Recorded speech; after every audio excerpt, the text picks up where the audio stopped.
రైతులకు నమస్కారం. గత 2-3 సంవత్సరాలతో పోల్చుకుంటే ఈ సంవత్సరం మిరప తోటలు చాలా ఆరోగ్యంగా వస్తున్నాయి. చాలా క్రాప్ కూడా చాలా హెల్దీగా కనపడుతుంది. కానీ ఈ మధ్య కాలంలో నేను ఎక్కువ విన్న కంప్లైంట్స్ ఏంటంటే మిరప తోటలో పురుగు అనేది సావట్లేదు, ఏ మందు కొట్టినా సావట్లేదు. అయితే సావట్లేదు అనడానికి కూడా పూర్తిగా మనం ఒప్పుకోవడానికి లేదు. చస్తుంది, కాకపోతే కొన్ని మందులు కొడితే గుడ్డు చేస్తుంది, కొన్ని మందులు కొడితే పెద్ద పురుగు చేస్తుంది, కొన్ని మందులు కొడితే లార్వానే చేస్తుంది. కానీ అన్ని లార్వా స్టేజ్ నుంచి ప్రౌఢ దశ వరకు అంటే పెద్ద పురుగు వరకు పచ్చ పురుగు, లద్ద పురుగు అనేవి చచ్చిపోయే మందులు చాలా తక్కువగా మనకి మార్కెట్లో అందుబాటులో ఉన్నాయి. ఇన్ని దశలలో పనిచేసే మందులని చాలా కంపెనీలు కూడా తయారు చేస్తున్నాయి. కాకపోతే వీటన్నిటిలో నాకు బాగా నచ్చిన మందు ఏంటంటే జిఎస్పి కంపెనీ వారి లైగర్ అనే మందు నాకు చాలా బాగా నచ్చింది. ఈ మందు రైతు సోదరులు కనుక స్ప్రే చేసుకున్నట్లయితే మీకు లార్వా దశ నుంచి మొదలుపెట్టి పెద్ద పురుగు వరకు అన్ని పురుగులు అనేవి చచ్చిపోవడం జరుగుతుంది. అలాగే దీనిలో ఉన్న మెథాక్సిఫెనిజోడ్ అనే టెక్నికల్ వల్ల మీకు క్రాప్ కూడా చాలా ఆరోగ్యంగా వస్తుంది. ఈ లైగర్ వాడిన చేనే మీరు చూస్తే కనుక ప్రతి చెట్టును గమనిస్తే చాలా నీట్గా కనపడుతుంది, అలాగే చాలా గ్రీన్ కలర్లో కనపడుతుంది.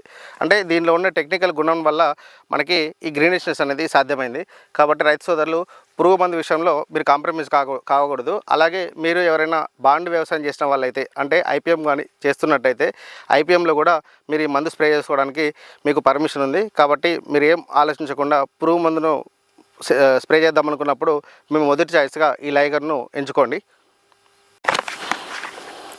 ఈ లైగర్ అనే మందు సిస్టమిక్ ఇన్సెక్టిసైడ్ అవడం వల్ల మీ చెట్టును కూడా ఇది మొత్తం విషం చేసి ఆ తర్వాత అంటే మనం కొట్టినప్పుడే కాదు, కొట్టిన తర్వాత 10 రోజులకి 15 రోజులకి సుమారు 20 రోజుల్లోపు కూడా పురుగు వచ్చి తిన్నా కూడా ఆ విష ప్రభావానికి చచ్చిపోతుంది. పేరు చావా మధు. లైగర్ ఇది వాడిన కాడి నుంచి 20 రోజుల నుంచి అసలు పురుగు అనేది లేకుండా పోయింది.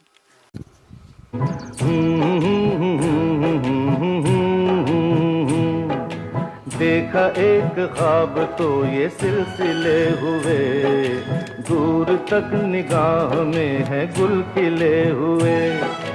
देखा एक ख्वाब तो ये सिलसिले हुए, दूर तक निगाह में है गुल खिले हुए.